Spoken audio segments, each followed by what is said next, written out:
alrededor de la predicción del nacimiento de Jesús en Belén y se centra en específico en la visita de los magos para adorar a Jesús, aquel que de alguna manera ellos sabían que era el rey de los judíos que ha nacido. Y en este pasaje podemos ver tres respuestas básicas que los hombres dieron a Jesús cuando estuvo en la tierra. Las mismas tres respuestas que los hombres a lo largo de la historia han dado al Señor Jesucristo. Por ejemplo, algunos, al igual que Herodes, son hostiles a Él. Otros, como los principales sacerdotes y los escribas, son indiferentes a Él. Y otros más, como los magos, lo adoran. ¿Qué respuesta le has dado tú a Jesús? No es posible permanecer neutral cuando somos confrontados con el Evangelio de Jesucristo, con la persona de Jesús. Tiene que ocurrir una respuesta. Padre, gracias por la bendición de usar este lugar. Reconocemos, Señor, nuestra incapacidad humana y te suplicamos que tú con tu Espíritu hables por medio nuestro. Úsanos para tu gloria. En el nombre de Jesús. Amén. Bueno, lo primero que quiero que veamos es cómo la llegada de los magos. Dice la palabra en el versículo 1, cuando Jesús nació en Belén de Judea, en días del rey Herodes, vinieron del oriente a Jerusalén unos magos, diciendo: ¿dónde está el rey de los judíos que ha nacido? Porque su estrella hemos visto en el oriente y venimos a adorarle. Bueno, los acontecimientos descritos en este pasaje probablemente ocurrieron varios meses después que Jesús nació. Ahora, ¿por qué? Bueno, porque en el versículo 11 de este mismo capítulo 2 dice que al entrar en la casa vieron al niño con su madre. O sea, la familia de Jesús ya no estaba en un establo en el que Jesús nació, sino ¿dónde? En una casa. En una casa. Y como aún es hoy día, Belén, dice la palabra, cuando Jesús nació en Belén de Judea, Belén era entonces un pequeño pueblo de 8 o 9 kilómetros, a 8 o 9 kilómetros al sur de Jerusalén. Era en la fértil región montañosa de Judea, o también, como se conoce, Judá. También este pueblo se le llamó Efrata. Al pueblo se le llamó Belén después de la conquista de Canaán bajo el mandato, bajo el mando de Josué. El nombre de Belén significa casa del pan. Casa del pan. Allí nació Jesús, y alrededor de su nacimiento hay un nombre que aparece cargado de infamia, de maldad, en medio de un acontecimiento tan extraordinario como el nacimiento del Hijo de Dios. Irrumpe este ser diabólico llamado Herodes, como dice la palabra, rey, conocido como el Grande. Herodes el Grande. Este hombre tenía una personalidad típica de un psicópata. Era un celoso, desconfiado, temeroso de su posición y poder.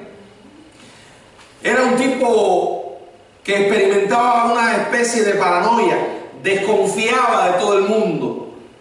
Cada vez que veía una amenaza potencial, intentaba inmediatamente erradicarla. Una amenaza potencial a su poder.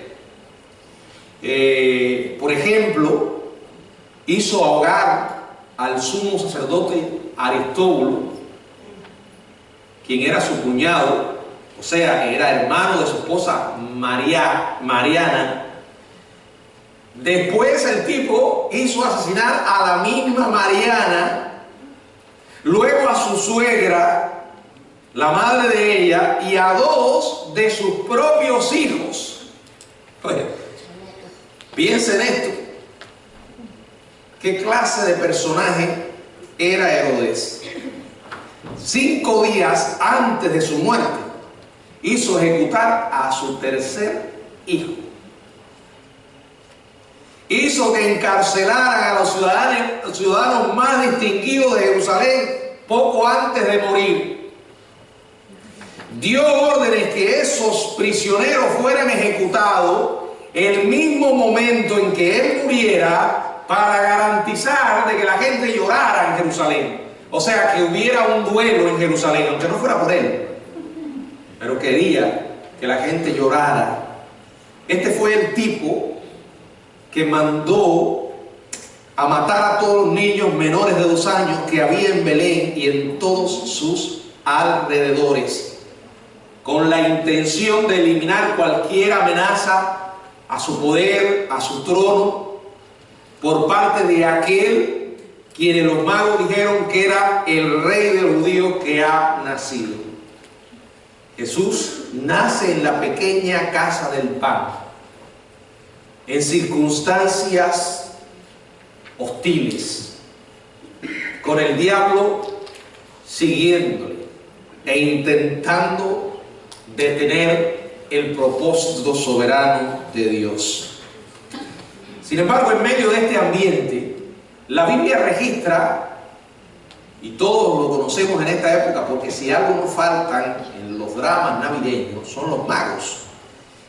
Aquí se dice que vinieron del oriente a Jerusalén unos magos. Los magos han estado relacionados o envueltos con leyendas. Por ejemplo, se afirmaban que eran reyes, que eran 3. Yo recuerdo en mi infancia que mis padres, mi madre específicamente, me enseñaba que los reyes magos nos traían regalos. En Cuba no es como aquí, que usted le puede comprar un regalo a los niños en cualquier momento. Era una época específica en el año en que se le compraban regalos a los niños. Nada más se podían comprar 3 regalos: el básico, el no básico y el dirigido. Fíjense, no se me olvida eso. Y había que, ya después supe que había que hacer tremenda cola para coger un número, y si el número era bajito tenía la posibilidad de coger un buen regalo, si no. Pero antes, mi mamá nos decía que eran los Reyes Magos que entraban por debajo de la puerta. Yo decía, ¿cómo lo podrían hacer? Y te metían los regalos debajo de la cama. Y nosotros nos creíamos ese cuento. Hasta que ya crecimos y nos dimos cuenta de eso, y nos dimos cuenta de que no eran los Reyes Magos, era el Rey Malo, el que le daba la oportunidad de comprar los regalos, pues eran una miseria. 3 regalos. Y ya ustedes podrán imaginar, el básico, el básico era el mejor, el no básico era regular, y el dirigido era basura. Pero así nos anhelábamos que llegara a esa época. Ahora, mucha gente sigue hoy con esas tradiciones, creyendo que eran 3 reyes, que eran magos, que su nombre eran Melchor, Gaspar y Baltasar. Ahora, en realidad la Biblia no dice cuántos eran. ¿Por qué se ha pensado que eran 3? Bueno, por los regalos. La gente ha hecho el análisis, como le dieron oro, incienso y mirra, se supone que cada uno le dio un regalo. La Biblia no dice cuánto era. Tampoco dice sus nombres, sus medios de transportación hasta Palestina, tampoco, en qué fueron, o la nación o naciones específicas que ellos venían. Solo dice la Biblia que venían ¿de dónde? Del oriente. Del oriente. Y dice la palabra, vinieron del oriente a Jerusalén. Y cuando llegaban a Jerusalén, llegaban con una pregunta: ¿dónde está el rey de los judíos que ha nacido? Ellos pensaban que todo el mundo en Judea estaría enterado de este acontecimiento. Y en Jerusalén habrían sabido el el paradero especial, el paradero de este bebé tan especial. Ahora, no podemos decir cómo la gran revelación de Dios hizo que los magos supieran que el rey de los judíos había nacido. Solo sabemos que se le dio la señal porque dice que habían visto su estrella en el oriente. ¿Qué era la estrella? Bueno, se ha dicho también muchas cosas acerca de la estrella, pero pudo haberse tratado de la gloria misma del Señor, la misma gloria que brilló alrededor de los pastores cuando se les anunció el nacimiento de Jesús. Dice, y la gloria del Señor le rodeó de resplandor. Estos viajeros del oriente habían venido a Palestina con un solo objetivo: encontrar al rey de los judíos. ¿Para qué? Dice la palabra, para adorarle. Hemos venido en el oriente, hemos visto en el oriente y venimos a adorarle. Es realmente maravilloso ver cómo estos hombres, a pesar de su paganismo, a pesar de su superstición, ellos pudieron reconocer la voz de Dios cuando les habló. Tenían corazones, verdaderos corazones de buscadores. Corazones que el Señor ha prometido que no fallarán en hallarle. Dice la palabra en el libro de Jeremías, en el capítulo 29, verso 13, Jeremías 29, 13, y me buscaréis y me hallaréis, porque me buscaréis de todo vuestro corazón. Dice la palabra, no hay quien busque a Dios. Ahora, es cierto que en el hombre no está el buscar a Dios. Cuando encontramos a alguien buscando a Dios, es el resultado de que Dios ya le ha estado buscando. Y con estos magos se dio exactamente lo mismo. Dios se reveló a ellos en medio, como dije, de su paganismo, de su superstición. Puedo decir sin temor a equivocarme que Dios les dio un corazón de buscadores y le encontraron. Ahora, aquí está el ejemplo de los magos, pero también está el ejemplo, la respuesta de Herodes, totalmente distinta. Dice la Biblia en el verso 3 hasta el 8: oyendo esto, el rey Herodes se turbó, y toda Jerusalén con él. Y convocados todos los principales sacerdotes y los escribas del pueblo, le preguntó dónde había de nacer el Cristo. Ellos le dijeron: en Belén de Judea, porque así está escrito por el profeta: y tú, Belén, de la tierra de Judá, no eres la más pequeña entre los príncipes de Judá, porque de ti saldrá un guiador que apacentará a mi pueblo Israel. Entonces Herodes, llamando en secreto a los magos, indagó de ellos diligentemente el tiempo de la aparición de la estrella. Y enviándolos a Belén, dijo: id allá y averiguad con diligencia acerca del niño, y cuando le halléis, hacedmelo saber, para que yo también vaya y le adore.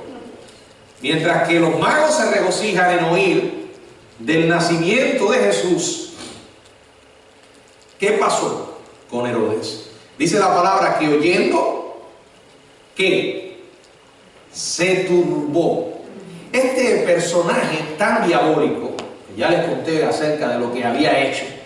Óigame, el que mata a sus propios hijos no quiere a nadie, ¿verdad? Dentro del cúmulo de atrocidades, una de las cosas que había hecho era expulsar de Palestina a los partos. Y el hecho de que probablemente estos magos fueran partos daba a Herodes una causa especial para preocuparse. Y debido a que en esa época los magos seguían siendo hombres poderosos en el oriente, es muy probable que no viajaran solos, sino con una gran comitiva de siervos y de escoltas, haciendo que la presencia de ellos en Jerusalén pareciera aún más peligrosa para Herodes. Y como dije, este hombre paranoico, imagínense ver a estos magos. Ahora, no se turbó solo él. Dice que toda Jerusalén con él. Los habitantes se preocuparon. Ahora, ¿por qué? es muy probable que no estuvieran preocupados por los magos, sino por la reacción de Herodes. Ellos conocían a Herodes, ellos eran testigos de sus atrocidades. Por amarga experiencia, sabían que la ofuscación de Herodes significaba por lo general un frenético derramamiento de sangre. Todo aquel de quien se sospechara que pudiera hacerle daño o amenazar su posición estaba en peligro. Y este hombre no pensaba dos veces para eliminarlo. O sea, los seres diabólicos en el poder no es algo de nuestros días. Toda la historia está llena de ellos, tristemente. La primera respuesta de Herodes a la noticia de los magos fue convocar a todos los principales sacerdotes y ¿quiénes más? Y los escribas del pueblo. Tenía para ellos una pregunta. Había una información que él necesitaba. ¿Cuál era? ¿Dónde había de nacer el Cristo? Herodes no era judío, pero conocía muy bien las creencias judías. Ahora, vamos a tomarnos unos minutos para pensar en este grupo al que él convocó. ¿Quiénes eran? Dice la palabra, los sacerdotes. Este grupo tenía poder político y poder religioso. Dice los principales sacerdotes. Era el sumo sacerdote. En el tiempo de Cristo el cargo se había convertido en un objeto de favoritismo político e incluso lograban comprarlo. Otros, los principales sacerdotes, estaba el alguacil del templo. Dentro de sus poderes estaba arrestar y encarcelar. Se le permitía tener a su disposición un contingente grande de soldados que actuaban como lo que se llamaba la guardia del recinto sagrado del templo. El alguacil ocupaba el segundo lugar en autoridad después del sumo sacerdote. El sumo sacerdote, el alguacil, dice la palabra, los escribas, que eran sobre todo fariseos, eran autoridades de la ley judía, bíblica y tradicional. A menudo se refieren a ellos como intérpretes de la ley. Estas personas tenían una interpretación literal de las escrituras, un punto de vista literal, y de manera general eran legalistas. Les importaba mucho la forma, la envoltura, no lo que había en el corazón. Ahora, todos estos fueron convocados por Herodes y les hace la gran pregunta a estos religiosos judíos que tenían tanto poder político como religioso: ¿dónde había de nacer el Cristo? Ahora, ¿cuál fue la respuesta que ellos le dieron? Ellos le dijeron: en Belén de Judea, porque así está escrito por el profeta. Un pasaje específico, Miqueas capítulo 5, verso 2. Allí aparece la profecía del nacimiento de Jesús. Y estos religiosos le dan esta información a Herodes, le dice de Belén de Judea, porque dice: y tú, Belén de la tierra de Judá, no eres la más pequeña entre los príncipes de Judá, porque de ti saldrá un guiador que apacentará a mi pueblo Israel. La última frase, que apacentará a mi pueblo Israel. Esto hace énfasis en que el Mesías gobernará. Un día Cristo estará en el trono de David y por 1000 años estará reinando sobre esta tierra en cumplimiento a las promesas que Dios le hizo a Israel y que no se han cumplido. Ese milenio nos habla de Jesús en el trono de David, que después se convertirá en el reino eterno. Ahora, aunque la idea popular de un pastor es de cuidado cariñoso y amable, la Biblia también hace hincapié en su liderazgo y autoridad fuerte. Por eso dice aquí la profecía: un guiador que apacentará a mi pueblo. O sea, tendrá un dominio soberano. Los magos, en cambio, tenían menos conocimiento del Dios verdadero que estos líderes judíos. Ellos tenían la información, ellos conocían las profecías. Sin embargo, la actitud que asumieron fue indiferente. Los magos, que tenían poco conocimiento comparado con los líderes religiosos, creyeron y siguieron lo poco que sabía de él. Porque la misma luz que puede iluminar puede llegar a endurecer. Todo depende de la respuesta que la persona le dé al Evangelio. Por eso, cuando una persona es expuesta a la voz de Dios y no responde, se va endureciendo. Y como dije en la mañana, le van saliendo callos en el alma. Se va haciendo insensible, deja de temblar la palabra de Dios. Escuchar la voz de Dios no significa nada para ellos. De hecho, pueden llegar a cuestionar que sea la voz de Dios. Qué triste. Sin embargo, a veces hay personas que con poca información hacen mucho. Los líderes judíos tenían la letra de la palabra de Dios, la cual por sí sola, dice la Biblia, que mata, porque juzga y condena a aquellos que no, o que la conocen pero no la obedecen, no la reconocen, no aceptan a aquel que la ha entregado.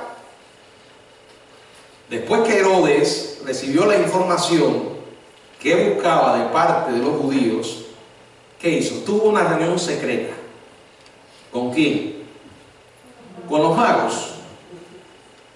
Y vuelve a hacerles prácticamente la misma pregunta. Sigue indagando. Quiere más.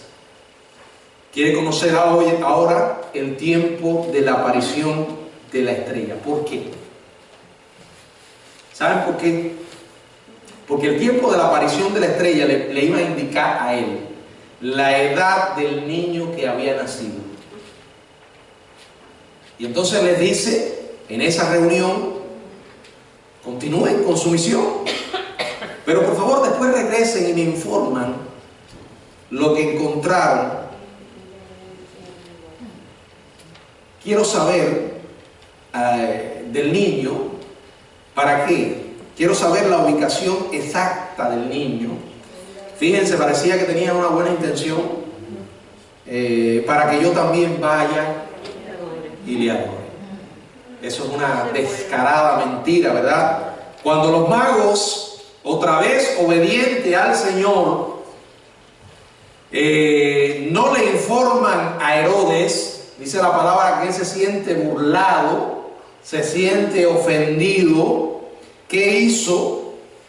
Ordenó asesinar a todo niño varón en Belén y en sus alrededores que estuviera por debajo de los 2 años de edad.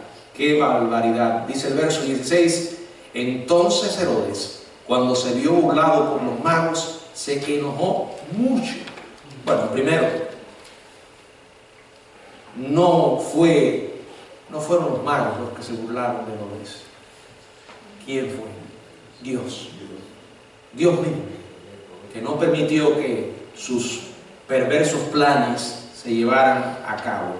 Cuando se vio burlado por los magos, se enojó mucho y mandó a matar a todos los niños menores de 2 años que había en Belén y en sus alrededores. Dice, conforme al tiempo que había inquirido de los magos, la pregunta que le había hecho acerca de la aparición de la estrella. Aquí tenemos a los religiosos indiferentes, tenemos a Herodes de una manera hostil y tenemos a los magos buscadores sinceros que llegan a encontrar al niño con el propósito de adorarle. Y quiero que leamos ahora los versos del 9 al 12, donde encontramos esta idea. Ellos, habiendo oído al rey, se fueron. Y he aquí la estrella que habían visto en el oriente, que iba delante de ellos, hasta que llegando se detuvo sobre donde estaba el niño. Y al ver la estrella se regocijaron con muy grande gozo. Y al entrar en la casa vieron al niño con su madre María, y postrándose lo adoraron, y abriendo su tesoro le ofrecieron presentes, oro, incienso y mirra. Pero siendo avisados por revelación en sueños que no volviesen a Herodes, regresaron a su tierra por otro camino. Prosiguen hasta Belén. Ya sabían dónde encontrar a aquel niño que habían venido a adorar. Dice, y he aquí la estrella que habían visto en el oriente, iba delante de ellos hasta que llegando se detuvo donde estaba el niño. O sea, que la estrella no era un cuerpo físico celestial, se vuelve obvio por el hecho de que pudo detenerse directamente sobre la casa donde Jesús y la familia vivían ahora. Los magos quedaron enmudecidos cuando aquella estrella especial volvió a aparecerse. Dice, y al ver la estrella se regocijaron con muy grande gozo. Ya José y María no estaban en el establo. ¿Dónde? En una casa. Fue allí donde encontraron a aquel que habían buscado con tanta diligencia. Dice, y al entrar en la casa vieron al niño con su madre María. Yo quiero que presten atención a esto. Vieron al niño con su madre María. Aquí el importante, ¿quién es? El niño. Aquí, bueno, un relato normal, habrían dicho, vieron a la madre con el niño. Un relato de cualquier, de un nacimiento cualquiera, de un ser humano simple, había dicho, vieron al niño con su madre. Vieron a la madre con el niño, gracias. Pero aquí dice, vieron al niño con su madre. Ahora, síganme en esto.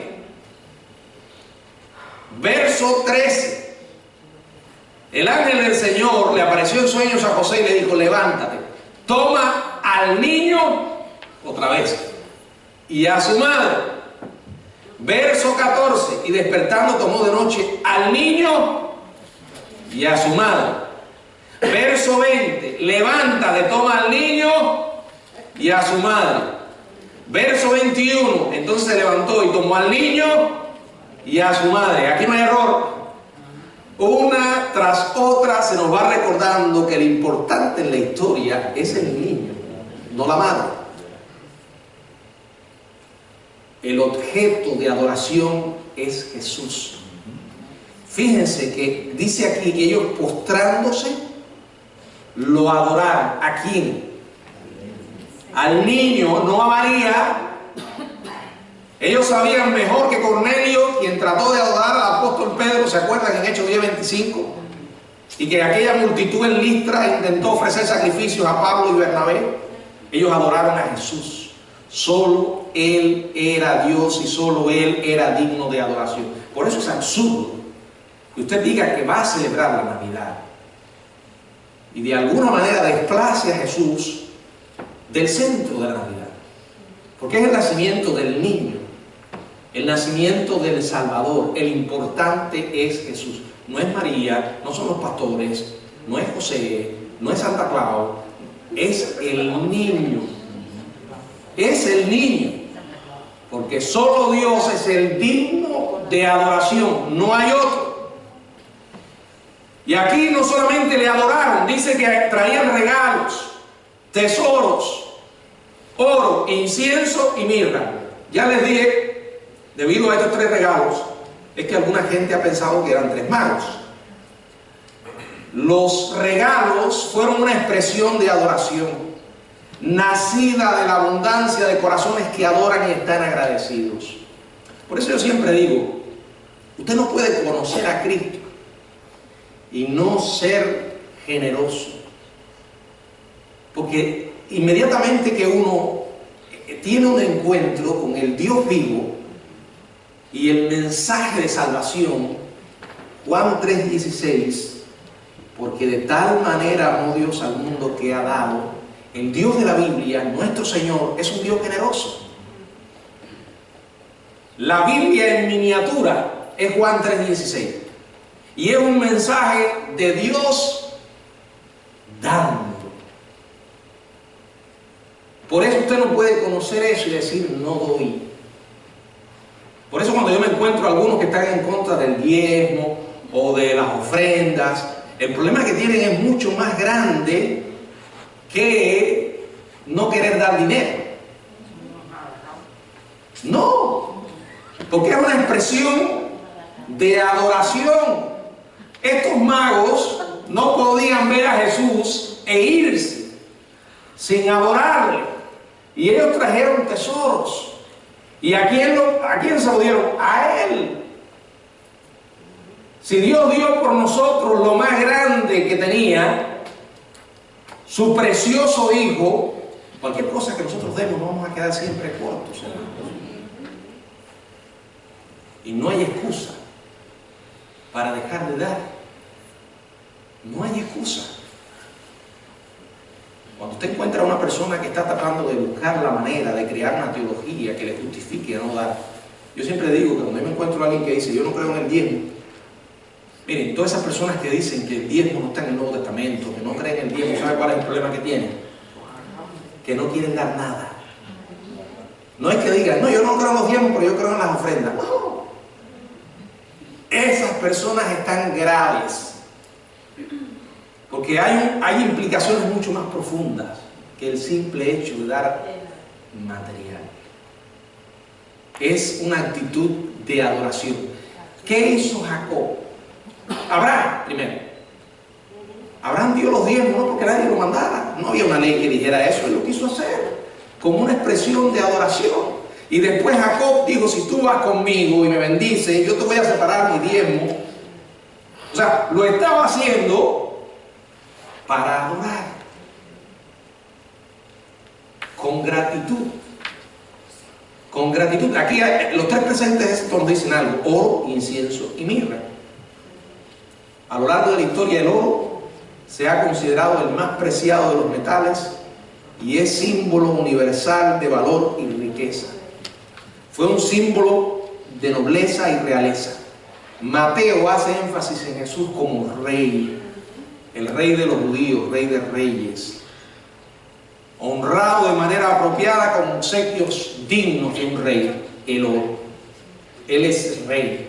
Segundo, incienso. El incienso era un sahumerio costoso de fragancia que se usaba en las ofrendas de grano en el tabernáculo y en el templo, en ciertas procesiones reales y a veces en bodas, si es que podían adquirirlo. Orígenes, el gran padre de la iglesia, sugirió que el incienso era el perfume de la deidad.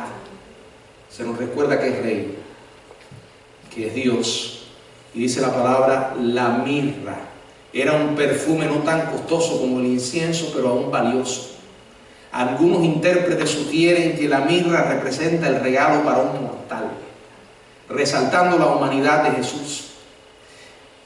Cuando el vino se mezclaba con mirra, lo usaban como una especie de analgésico. Mezclado con otras especies, se usaba para preparar los cuerpos para el sepelio. Oro, realeza; incienso, deidad; y mirra, humanidad. Ellos ofrecieron, independientemente de lo que hayan significado los regalos, su expresión genuina de adorar, porque aquel que estaba allí era el Salvador. Ahora dice la palabra, siendo avisados por revelación en sueños que no volviesen a Herodes. Preste atención, ¿qué pasó? Regresaron a su tierra por otro camino.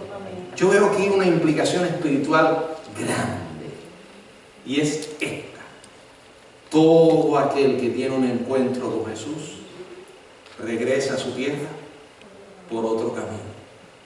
Usted no puede conocer al Cristo Salvador y seguir siendo igual. Dios cambia nuestro camino. Esos caminos de muerte Él los convierte en caminos de vida. Como dice la palabra, si alguno está en Cristo, nueva criatura es. Las cosas viejas pasaron, he aquí, son hechas nuevas. La Biblia no dice más acerca de estos hombres, pero bendecidos y agradecidos como estaban, me imagino, hermanos, pienso con toda seguridad que ellos fueron testigos del Mesías en su propia tierra donde habitaban. Y debido a que estaban entre los que nombraban a los reyes partos, es probable que la noticia sobre Jesús también se hubiera conocido en las cortes reales del Oriente, como un día llegaría a conocerse en el palacio del César. Yo tengo la esperanza de un día en el cielo poder conocer a los reyes magos, digo, a los magos, no a los reyes magos, a los magos, poderles ver y conocer la historia de su vida que no nos ha sido revelada en la palabra. Pero no es descabellado pensar esto que les he dicho. Ellos regresaron por otro camino, esa gente se fueron como nuevas criaturas y llevaron el mensaje del Salvador al lugar donde ellos vivían. Amados hermanos, la Navidad se trata de esto, un encuentro con Jesús. Él es el importante, no porque nació simplemente, sino porque Él nació para morir. Y no porque nació para morir, sino que nació para morir por nosotros. Y Él no solamente murió, dice la palabra que fue sepultado y resucitó. Él está vivo. Y cada ser humano en un momento de su vida tiene que tomar una decisión acerca de Jesús. O lo acepta o lo rechaza. No puedes permanecer neutral. Cada ser humano escucha la buena noticia del Evangelio. Y cada ser humano tiene que tomar una decisión. Nosotros estamos llamados a proclamar esa buena noticia. Hermanos, gocémonos porque ha llegado la Navidad, pero gocémonos porque vino el Salvador, mi Salvador y tu Salvador, a quien debemos compartir con tantas personas que no le conocen. Que el Señor les bendiga. Amén.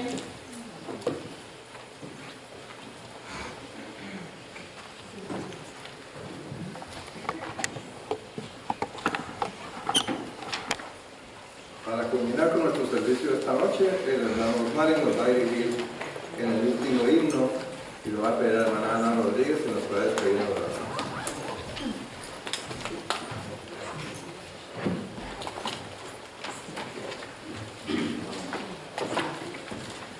Hermano, como seminario, himno 34, oh Santísimo, felicísimo. Y repentinamente apareció con él, con el ángel, una multitud de las fuentes celestiales que hablaban.